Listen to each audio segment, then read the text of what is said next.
Good morning students. आपके MBA fourth semester का subject है लीगल फ्रेमवर्क ऑफ HRM। उसका हम एक क्विक रिवीजन करेंगे। इसके सारे इंपॉर्टेंट टॉपिक्स हम इसमें कवर करने वाले हैं। आपको लास्ट ईयर्स का पेपर दिया जा रहा है जिसमें आपको आइडिया होगा कि पेपर पैटर्न कैसा आता है, किस टाइप के क्वेश्चंस आते हैं। सो आप इसका भी रिवीजन कर लीजिए। सो हम अपना टॉपिक स्टार्ट करते हैं। अपना फर्स्ट टॉपिक है फैक्ट्री एक्ट 1948। फैक्ट्री एक्ट में क्या है, इसका इंट्रोडक्शन पढ़ते हैं। The object of the factories act is to regulate the conditions of work in manufacturing establishments coming within the definition of the term factory as used in the act. तो factory act बनाने का जो main object है वो ये है कि जो वहाँ के वर्कर्स काम कर रहे हैं उनका एक्सप्लॉयटेशन नहीं हो, उनकी जो कंडीशंस हैं वहाँ पे उनकी वर्क करने की जो कंडीशन है उसके अकॉर्डिंग ये एक्ट बनाया गया है। इसका इंट्रोडक्शन फिर है, the first act in India relating to the subject was passed in 1881। So जो सबसे पहला एक्ट बना था फैक्ट्री एक्ट वो पास हुआ था 1881 में। This was followed by new act in 1891, 1911, 1922, 1934 and 1948। इतने साल में अमेंडमेंट हुआ है इस एक्ट में। सो फाइनली जो एक्ट लॉन्च हुआ है अमेंडमेंट के बाद वो एक्ट है factory act 1948। The act of 1948 is more comprehensive than the previous act. जो पिछले जो भी एक्ट्स अमेंडमेंट हुआ था उनमें से सबसे इफेक्टिव, सबसे कंप्रहेंसिव एक्ट है factory act 1948। It contains detailed provision regarding the health, safety and welfare of workers inside factories, the hour of work, the minimum age of workers, leave with पे etcetera. इस act का main motive है जो workers हैं उनकी health के ऊपर ध्यान देना, उनकी सेफ्टी मेजर्स पे ध्यान देना, उनके वेलफेयर के लिए काम हो रहा है या नहीं। जो वर्कर्स फैक्ट्री के अंदर काम कर रहे हैं उनकी हेल्थ, सेफ्टी, वेलफेयर्स और कितने घंटे वो लोग काम कर रहे हैं, जो वहाँ वर्क कर रहे हैं उन लोगों की मिनिमम एज कितनी होनी चाहिए, और जो पर्सपेक्ट से वो लीव ले रहे हैं उसके ऊपर उनको पे मिल रहा है या नहीं। ये छोटी छोटी जो भी रीजंस हैं इन सबको क्योर करने के लिए ये एक्ट बनाया गया है। The act has been amended several times. ये जो एक्ट है ये बहुत बार अमेंड हुआ है, बहुत बार इसमें चेंजेस आए हैं।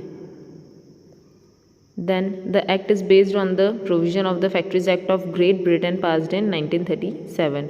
ये एक्ट का जो प्रोविजंस है ये बनाया है ग्रेट ब्रिटेन, जिन्होंने 1937 में ये एक्ट पास किया है। 1976 the act was amended extensively. 1976 में भी इस एक्ट का अमेंडमेंट हुआ है। The provision of the amendment have been quoted and summarized at the appropriate places in this chapter. So जो provisions बने हैं उनमें बहुत सारे changes आए हैं इस एक्ट के दौरान। So अब हम इस एक्ट के applications क्या हैं वो पढ़ेंगे। The Factories Act of 1948 came into force of 1st April 1949. It applies to factories as defined in the act all over India including the state of Jammu and Kashmir. तो जो factory act है 1948 उसका launch वो apply कब हुआ था, 1 अप्रैल 1949 को। It applies to factories, ये जो जितनी भी फैक्ट्रीज हैं उनके ऊपर एप्लीकेबल होता है as define in the act all over India including the state of Jammu and Kashmir. Jammu and Kashmir जो स्टेट है उसको भी इंक्लूड करके, मतलब वहाँ पर भी ये एक्ट अप्लाई होता है। Unless otherwise provided, the Factories Act applies the factories belonging to the central or any state government, section 116। जितनी भी फैक्ट्रीज़ हैं जो स्टेट गवर्नमेंट और सेंट्रल गवर्नमेंट के जो रूल्स और रेगुलेशंस हैं जिन फैक्ट्रीज़ पे अप्लाई होते हैं, सेक्शन 116 के अकॉर्डिंग उन फैक्ट्रीज़ पे भी ये एक्ट अप्लाई होता है। फिर अब हम इसकी डेफिनेशन पढ़ेंगे। फैक्ट्री एक्ट के अकॉर्डिंग डेफिनेशन क्या है। The term factory is defined in section 2 subsection M of the act as follows. Factory means any premises including the precincts thereof। Factory section 2 subsection M के according ये होता है कि वह कोई बिल्डिंग जहाँ पर 10 या 10 से ज़्यादा मेंबर्स, 10 या 10 से ज़्यादा वर्कर्स वहाँ पे काम कर रहे हैं। पिछले 12 महीने में किसी भी दिन 10 या 10 से ज़्यादा वर्कर्स ने वहाँ पे काम किया है किसी मैन्युफैक्चरिंग प्रोसेस में, किसी चीज़ को बनाने की प्रक्रिया में अगर कोई उनका इन्वॉल्वमेंट है, सो उस प्रीमाइसेस को फैक्ट्री बोलेंगे। फिर definition under the factory act. Factory act के अंडर एक और डेफिनेशन दी गई है, वेयर ऑन 20 और मोर वर्कर्स आर वर्किंग और were working on any day of the preceding 12 months and in any part of which a manufacturing process is being carried on without the aid of power. So as the last definition we read, इसमें भी 20 या 20 से ज़्यादा workers अगर किसी premises में काम कर रहे हैं तो उस प्रेमाइसिस को अपन फैक्ट्री बोलेंगे, जहाँ पर मैन्युफैक्चरिंग प्रोसेस का काम चल रहा हो। मैन्युफैक्चरिंग प्रोसेस का अगर पार्ट है 20 या 20 से ज़्यादा वर्कर्स, तो उस प्रेमाइसिस को अपन फैक्ट्री बोलेंगे, जहाँ पर पावर के एड के बिना, पावर की हेल्प के बिना काम चल रहा हो। और in ordinary so carried on but does not include a mine subject to operations of the Indian mines act 1952। But इसमें जो माइंस होती हैं, जो खदानों का काम होता है, वो इंक्लूड नहीं होगा, क्योंकि माइंस का अलग से एक्ट बना हुआ है, माइंस एक्ट 1952, उसमें वो रूल्स और रेगुलेशंस लगते हैं। A mobile unit belonging to the arm force of the union, a railway running shed और a hotel restaurant and eating places. इसमें मोबाइल यूनिट्स इंक्लूड नहीं होती हैं। आर्म फोर्सेज अपनी आर्मी, नेवी, ये सारी चीज़ें इसमें इंक्लूड नहीं होती हैं। Railway running sheds, hotel, restaurants, eating places, cafes, ये सारी जो प्रीमाइसेस हैं, ये सब फैक्ट्री में कवर नहीं होती हैं। फिर मैन्युफैक्चरिंग प्रोसेस क्या होता है? This term is defined in section 2 subsection K in a very wide sense. It includes making, altering, ornamenting, finishing, packing. Manufacturing process में क्या चीज़ें कवर होती हैं? किसी चीज़ की मेकिंग, किसी चीज़ को बनाना, उसका अल्ट्रेशन करना, उसका ornamenting, finishing, packing, oiling, washing, cleaning, breaking up, demolishing और अदरवाइज ट्रीटिंग और अडॉप्टिंग एनी आर्टिकल और substance with a view to its use, sale, transport, delivery और डिस्पोजल।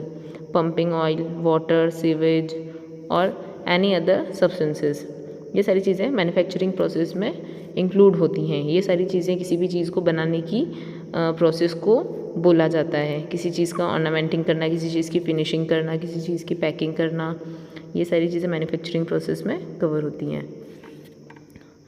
देन मैन्युफैक्चरिंग प्रोसेस में जनरेटिंग, ट्रांसफॉर्मिंग और transmitting power, ये भी manufacturing process होती है। किसी चीज़ को जनरेट करना, उसकी ट्रांसफॉर्मिंग करना, किसी एक चीज़ से किसी और चीज़ में ट्रांसफ़र करना, उसकी ट्रांसफॉर्मिंग होता है।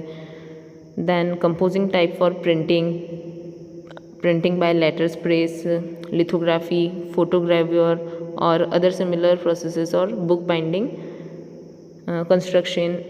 Constructing, reconstructing, repairing, refitting, finishing और ब्रेकिंग अप शिप्स और वेसल्स, प्रिजर्विंग और storing any article in cold storage, ये सारी चीज़ें मैन्युफैक्चरिंग प्रोसेस में कवर होती हैं। अब हम पढ़ेंगे प्रोविजंस क्या हैं फैक्ट्रीज एक्ट 1948 के, कौन कौन से प्रोविजंस बनाए हैं। Provisions of factory act 1948, statutory provision under the factory act 1948, provisions regarding the health of workers, provisions regarding the safety of workers, provisions regarding the welfare of workers. Workers की health के लिए, उनकी safety के लिए, उनके welfare के लिए क्या प्रोविजंस बनाए हैं, क्या रूल्स रेगुलेशंस बनाए हैं, कौन से एक्ट बनाए हैं और कौन से सेक्शन में ये सब कवर होते हैं, अब हम ये पढ़ेंगे। फर्स्ट है statutory provision under the factory act 1948। The Factory Act 1948 insists that the following preventing measures must be adopted in industrial establishment. Cleanliness. Every factory should be kept clean and free from effluvia from drain and refuse and from dirt. It should be whitewashed at least once in 14 months or painted at least once in 5 years. Floor should be swept and cleaned at least once every week with some disinfected fluid. जिस भी organisation में हम काम कर रहे हैं, factories में, companies में, सफाई का बहुत ही ज़्यादा ध्यान रखना चाहिए।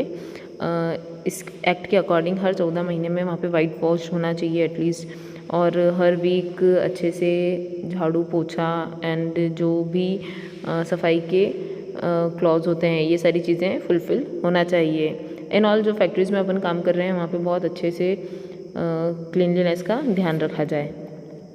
Then second is disposal of waste and effluents. Effective arrangement should be made for their disposal and or treatment. जो भी वेस्ट है वहाँ का, जो भी कचरा है, उसके लिए बहुत अच्छे से डिस्पोजल, वहाँ पे डस्टबिन अरेंजमेंट होना चाहिए। साफ़ सफाई का बहुत अच्छे से ध्यान रखना चाहिए। Ventilation and temperature, provision should be made for the circulation of fresh air and temperature should be maintained by building walls and roofs of such material as would keep it within reasonable limits. High temperature may be controlled by whitewashing, spraying and insulating the factory's premises and by screening outside walls, roofs and windows. Ventilation और temperature का बहुत ही ज़्यादा ध्यान रखना चाहिए। इसके लिए अलग से प्रोविज़न बनाया गया है कि जिस भी हम फैक्ट्री में काम कर रहे हैं वहाँ के वर्कर्स के लिए प्रॉपर वेंटिलेशन होना चाहिए। बिल्डिंग्स अगर सनरूफ बहुत ज़्यादा गर्म होती है तो उसके ऊपर भी वाइट वॉश होना चाहिए। और ज़्यादा हाई टेम्परेचर अगर उस रूम में है तो उसके लिए भी कंट्रोल होना चाहिए। और जो रूफ्स हैं, जो विंडोज़ हैं और जो आउटसाइड वॉल्स हैं उनके ऊपर भी प्रॉपर पेंट होना चाहिए जिससे कि अंदर कूलिंग मेंटेन रहे या एक नॉर्मल टेम्परेचर मेंटेन रहे। Dust and fumes, effective measures should be taken to prevent और at any rate reduce the inhalation and accumulation of dust and fumes. Exhaust appliances should be used near the point of the origin of dust and fumes. Obviously अगर हम किसी factory में work कर रहे हैं तो वहाँ पे डस्ट और जो कचरा होता है या छोटी छोटी जो चीज़ें होती है, डस्ट जो क्रिएट होती है किसी भी चीज़ का मैन्युफैक्चरिंग अगर हो रहा है तो उसके लिए हमें एक प्रॉपर अरेंजमेंट होना चाहिए। वहाँ पे एग्जॉस्ट फ़ैन होना चाहिए कि जो भी डस्ट है या कुछ भी हॉट एयर है वो सब चीज़ें वो बाहर एग्जॉस्ट कर दें, इस चीज़ का ध्यान रखना चाहिए। Lightning, sufficient and suitable lightning, natural and artificial और both should be made available in the factory premises. Factory premises ऐसा होना चाहिए कि वहाँ पे सफिशिएंट लाइट आए, नेचुरल लाइट और आर्टिफिशियल लाइट दोनों की फैसिलिटीज़ अवेलेबल होनी चाहिए वहाँ पे। ऐसा नहीं है कि बहुत ही ज़्यादा पैक रूम है, बहुत ज़्यादा पैक फैक्ट्री है। विंडोज़ होनी चाहिए वहाँ पे जिससे कि जो नेचुरल लाइट्स है वो भी अंदर आए और अंदर रूम में भी इलेक्ट्रिक लाइटें लगी होनी चाहिए जिससे कि सफिशिएंट लाइट वहाँ पे जो वर्क कर रहे हैं उनके लिए ईजी रहे, अच्छे से वो काम कर पाएँ। Overcrowding, no room should be overcrowded, there should be at least 5 क्यूम feet of space for every workers. Sufficient room space होना चाहिए इंडिविजुअल वर्कर के लिए। ऐसा नहीं है कि छोटा सा रूम है और उसमें 50-100 वर्कर्स काम कर रहे हैं। हर पर्सन को एक अपनी सफिशिएंट स्पेस होना चाहिए वर्क करने के लिए, इस चीज़ का भी प्रोविज़न बनाया है। Then drinking water, a sufficient quantity of cool drinking water should be made available for the employees throughout the years, particularly during the hot summer months.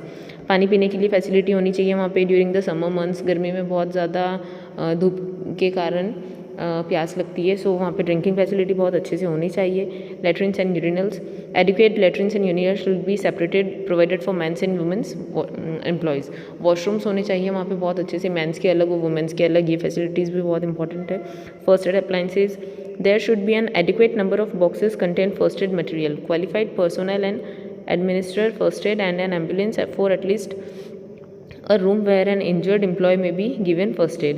First aid facility वहाँ पे होनी चाहिए कि अगर factory में work कर रहे हैं, इतनी सारी मशीन्स होती हैं, तो अगर किसी वर्कर को कुछ हो जाता है या कहीं कुछ लग जाती है तो फर्स्ट एड फैसिलिटी वहाँ पे होना चाहिए। एक एम्बुलेंस होनी चाहिए कि कुछ इमरजेंसी में हॉस्पिटलाइज करना पड़े अगर किसी वर्कर को, तो वहाँ पे एम्बुलेंस की फैसिलिटी भी होनी चाहिए। Then provision regarding the health of workers, workers की हेल्थ के लिए प्रोविजन बनाया गया है। Section 11 to 20 of the act contain certain provision intended to ensure that the condition under which work is carried on the factories do not affect the health of their workers injuriously.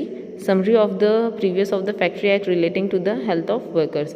Section 11 to 20 में यही बताया गया है इस एक्ट में कि health workers की हेल्थ के लिए क्या क्या प्रोविजंस बनाए गए हैं। फर्स्ट है cleanliness, every factory should clean and free from dirt and the outflow of drains etc. The floor must be clean, drainage shall be provided, inside walls, partitions and ceiling must be repainted at least once in 5 years. साफ़ सफाई का बहुत ज़्यादा ध्यान रखना पड़ता है factories में। Floors must be clean, floors बहुत साफ़ होने चाहिए। Drainage should be provided, drainage होना चाहिए। अंदर की जो वॉल्स हैं, पार्टीशंस हैं, सीलिंग हैं, इनको हर 5 महीने में पेंट करवाना चाहिए। When washable water paint is used, they must be painted once every 3 years and washed at least every period of 6 months. Section 11 as amended in. अगर फैक्ट्रीज़ में वॉशेबल पेंट किया गया है तो उसको हर 3 साल में वॉश करें, हर 6 महीने में उसे वॉश करके देन उसको रिन्यू कर सकते हैं सेक्शन 11 के according. Disposal of waste and influented. The waste material produced from the manufacturing process must be effectively disposed of. Section 12 में बताया गया है कि जो भी डिस्पोजल है उसको प्रॉपर होना चाहिए। वेस्ट जो भी वहाँ पे क्रिएट हो रहा है, जो भी बन रहा है वेस्ट, उसको उसका प्रॉपर डिस्पोजल होना चाहिए। Ventilation and temperature, there must be provision for adequate ventilation by the circulation of fresh air. Proper ventilation होना चाहिए कि एयर पास हो सके या अच्छे से सफोकेटेड एरिया नहीं हो, वेंटिलेशन होना बहुत ज़रूरी है। सेक्शन 13 में ये बताया गया है। Then dust and fumes, if the manufacturing process used gives off injurious और offensive dust and fume, steps must be taken so that they are not inhaled or accumulated. The exhaust fumes of internal combustion engines must be conducted outside the factory. Section 12 में ये mention किया गया है कि जो भी dust और fumes हैं इनको भी इनको भी हटाने के लिए एग्जॉस्ट फैन लगाना चाहिए, वहाँ पे सफोकेशन नहीं हो, इसलिए एग्जॉशन के बहुत ध्यान रखना चाहिए। विंडोज़ होना चाहिए वहाँ पे, क्योंकि जो इंजन से जो भी स्मोक प्रोड्यूस हो रहा है या वहाँ पे कुछ गैसेस रिलीज़ हो रही हैं तो उनका एग्जॉशन होना बहुत ज़रूरी है। तो डस्ट एंड फ्यूम्स के लिए ये प्रोविज़न बनाया गया है जो कि सेक्शन 14 में डिस्क्राइब्ड है। Artificial humidification, the water used for this purpose must be pure, it must be taken from some source of drinking water supply. The state government can frame rules regarding the process of humidification etcetera. Section 15 artificial humidification. Artificial humidification मतलब अगर कहीं बहुत ज़्यादा suffocation हो रहा है या बहुत ज़्यादा गर्मी है तो आर्टिफिशियल ह्यूमिडिफिकेशन बनाया जाता है कि जिससे रूम टेम्परेचर जो है वो नॉर्मल रहे। सो ये प्रोविजन डिस्क्राइब्ड है सेक्शन 15 में। Then overcrowding, there must be on overcrowding in a factory factories existing before the commencement of the act, there must be at least 350 square feet of 55 cubic meters of space per workers. For factories built after work, there must be at least 500 cubic meter feet or 75 cubic meters or space. It calculating the space and account is to be taken as space over 14 feet or 5 meters from the floor. Section 16 बहुत ज़्यादा overcrowded नहीं होना चाहिए। जो भी factories हैं वहाँ पे सफिशिएंट स्पेस होनी चाहिए इंडिविजुअल वर्कर्स को काम करने के लिए। और कितने स्पेस मेंशन की गई है ये यहाँ पे डिस्क्राइब किया गया है कि कितने एक पर्सन के लिए 350 क्यूबिक मीटर स्पेस होना चाहिए। Lightning factories must be well lighted, effective measures must be adopted to prevent glare और फॉर्मेशन और shadow which might cause eye strain. Section 17 light facilities होना चाहिए फैक्ट्रीज़ में बहुत अच्छे से। आर्टिफिशियल लाइट है, नेचुरल लाइट है, ये चीज़ें यहाँ पे प्रॉपर वेंटिलेटेड होना चाहिए। प्रॉपर विंडोज़ फैसिलिटी होनी चाहिए जिससे कि नेचुरल लाइट भी फैक्ट्री में आए। फिर प्रोविज़न बनाया गया है वर्कर्स की सेफ्टी के लिए जो कि section 12 to 40A, 40B and 41 of the act lay down to rules for purpose of securing the safety of workers. इन सेक्शंस में डिस्क्राइब किया गया है कि वर्कर्स की सेफ्टी के लिए क्या प्रोविजंस बनाए गए हैं। So first is fencing to machinery. Factories में बहुत बड़ी बड़ी मशीनरी होती है जिनके ऊपर फेंसिंग करना बहुत ज़रूरी है। फेंसिंग होता है कि वायर से आसपास मशीन को कवर करके रखना जिससे कि जो छोटे बच्चे हैं या कोई वर्कर्स हैं जो फैक्ट्रीज़ के पास नहीं जा पाए। All dangerous machinery must be securely fenced, moving parts और prime movers and fly wheels connected to every primer mover, electric generator etcetera. Section 21 electric generator है, बड़ी बड़ी मशीनरीज़ हैं, उनको फेंस्ड करके रखना बहुत ज़रूरी है, ये डिस्क्राइब किया गया है सेक्शन 21 में। फिर second is work on near machinery in motion. Work on और near machinery in motion must be carried out only by specialist trained adult male workers wearing tightly fitted clothes. Section 22 जो machinery work में है, जो machinery motion में है, जो machine काम कर रही है स्पेशली उसमें जो वर्क मेल स्टाफ काम कर रहा है उनको प्रॉपर ट्रेन करना चाहिए कि उस मशीनरी को कैसे ऑपरेट करना है। ऐसा नहीं कि कोई फ्रेशर ने ज्वाइन किया और अपन ने मशीन में लगा दिया है उसको मशीन का वर्क करने में। प्रॉपर ट्रेन होना चाहिए कि उस मशीन को कैसे ऑपरेट करना है, उस मशीन से कैसे वर्क करना है। सो प्रॉपर जिस वर्कर को इस चीज़ का नॉलेज है उन्हीं को वहाँ पर अपॉइंट करना चाहिए। Then third is employment of young person on dangerous machine. No young person shall work at any dangerous machine. किसी भी यंग पर्सन को डेंजरस मशीन के पास काम करने हमको नहीं देना चाहिए unless he has been specially instructed as the danger and the precaution to be observe. जब तक कि कोई स्पेशलिस्ट पर्सन स्पेशल नहीं है उस चीज़ को ऑपरेट करने में या उस मशीन के बारे में उसको कोई नॉलेज नहीं है तब तक उस पर्सन को हमें वहाँ पे काम करने नहीं जाने देना चाहिए। Has receive sufficient training about the work and in under the supervision of some person having through knowledge and experience of the machine. उस पर्सन को उस मशीन के बारे में प्रॉपर नॉलेज होना चाहिए। ये डिस्क्राइब किया गया है सेक्शन 23 में। Striking air end devices for cutting of power. In every factory, suitable device for cutting off power in emergencies from running machinery shall be provided and maintained in every workroom. Section 22. Striking air and devices for cutting off power. Cutting off power मतलब कहीं अगर factory में अपन कुछ काम कर रहे हैं, bye electricity इतने सारे मशीन्स वर्क कर रहे हैं, तो एक स्ट्राइकिंग एयर होना चाहिए जिससे कि सारे पावर कट एक स्विच से एक पावर ऑफ करने से सारे जो इलेक्ट्रिसिटी है वो बंद हो जाए, जिससे कि अगर कुछ डिज़ास्टर हो रहा है या कुछ सडन सर्कमस्टांसेस हो गए तो एक ऐसा पावर कट होना चाहिए, इमरजेंसी स्ट्राइकिंग एयर, जिससे कि पूरी फैक्ट्री का पावर कट हो जाए। Provision regarding the safety of workers. Excessive weights. No worker shall be made to carry a load so heavy as to cause him injury. Section 34. किसी भी workers को इतना लोड नहीं कैरी करवाना है जिससे कि उसे इंजरी हो जाए। ये सेक्शन 34 में डिस्क्राइब किया गया है। Protection of eyes. Effective screen और suitable goggles shall be provided to protect the eyes of the workers from fragments through of in course of any manufacturing process and from excessive light if any. Section 35। Protection of eyes को protect करने के लिए भी provision बनाया गया है कि जैसे किसी फैक्ट्रीज़ में अगर कोई वेल्डिंग कर रहा है तो एक प्रॉपर जो सन ग्लासेस होते हैं, जो प्रॉपर उसके ग्लासेस होते हैं, गॉगल्स होते हैं, वो वेयर करके ही वो काम करें। Washing. In every factories adequate and suitable facilities for washing shall be provided and maintained. They shed I bed conveniently accessible and shall be kept clean. There must be separate provision for male and female workers.